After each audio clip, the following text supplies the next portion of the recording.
ఇరాన్లోని Chabahar పోర్ట్పై America దళాలు దాడులు చేశాయి. చాబహార్ పోర్ట్ సిటీలో ఒక దశలో విద్యుత్ సరఫరా కూడా ఆగిపోయింది. చాబహార్ పోర్ట్ సిటీలోని మౌలిక వసతులు బేసిక్ ఇన్ఫ్రాస్ట్రక్చర్ పై అమెరికా దాడి చేసినట్టు ఇరాన్ యొక్క టెలివిజన్ తెలిపింది. చాబహార్ పోర్ట్పై అమెరికా చేసిన ఈ దాడుల్లో Kalantari port, maritime traffic control tower ధ్వంసమైనట్లు తెలుస్తోంది. అసలు ఈ చాబహార్ పోర్ట్ యొక్క ప్రాముఖ్యత ఏంటో ఒకసారి చూద్దాం. చాబహార్ పోర్టుకు సంబంధించి మనం అనేక విషయాలు చర్చించుకోవాలి. ముఖ్యంగా international north south transport corridor ఏదైతే ఉందో అది చాబహార్ దాన్ని లింక్ చేస్తుంది అనమాట. సెంట్రల్ ఏషియా టు రష్యా ఇదంతా కంప్లీట్ గా Chabahar port main connecting choke point అనమాట. దాంతో పాటు CPC China Pakistan economic corridor కావచ్చు, గ్వాడార్ పోర్ట్ కావచ్చు, వీటన్నిటిని కౌంటర్ చేస్తూ చాబహార్ పోర్ట్ ని డెవలప్ చేస్తున్నారు. అయితే ఇప్పుడు ఈ సిపిసి కానీ చైనా ప్రాబల్యం కానీ ఈ ప్రాంతంలో పెరిగే అవకాశం ఉంది.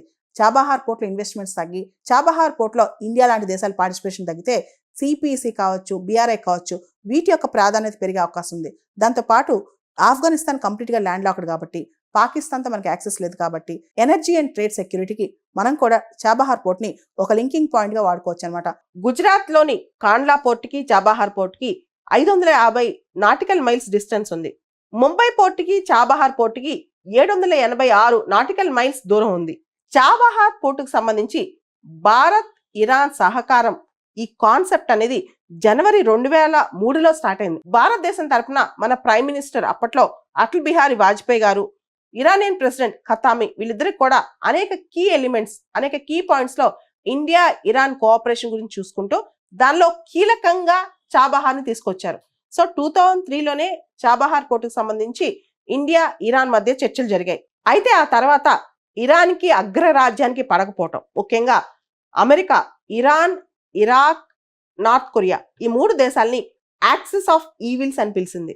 అంతేకాకుండా అగ్రరాజ్యం ఆ తర్వాత ఇరాన్ పైన ఆంక్షలు విధించింది.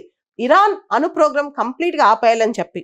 దీంతో చాబహార్ పోర్ట్ కూడా నత్తనడక నడిచింది. తిరిగి చాబహార్ పోర్ట్ వ్యవహారం 2015-16 సంవత్సరంలో వార్తలోకి వచ్చింది. అప్పట్లో ఆఫ్ఘన్ ప్రెసిడెంట్ అష్రఫ్ గనీ వచ్చి మోడీ గారికి ఖచ్చితంగా చాబహార్ పోర్ట్ ప్రాజెక్ట్ ముందు తీసుకెళ్లాలి, దానివల్ల ఆఫ్ఘనిస్తాన్ చాలా ఉపయోగం జరుగుద్దని చెప్పి, ఇండియా చేసే హెల్ప్ ఆఫ్ఘనిస్తాన్ త్వరగా చేరుద్దని చెప్పి కూడా అష్రఫ్ గనీ గారు మోడీ గారిని కాస్త అడగటం, దానిపైన కొంత సమాలోచన చేయగలగడం జరిగింది ఆ టైంలో.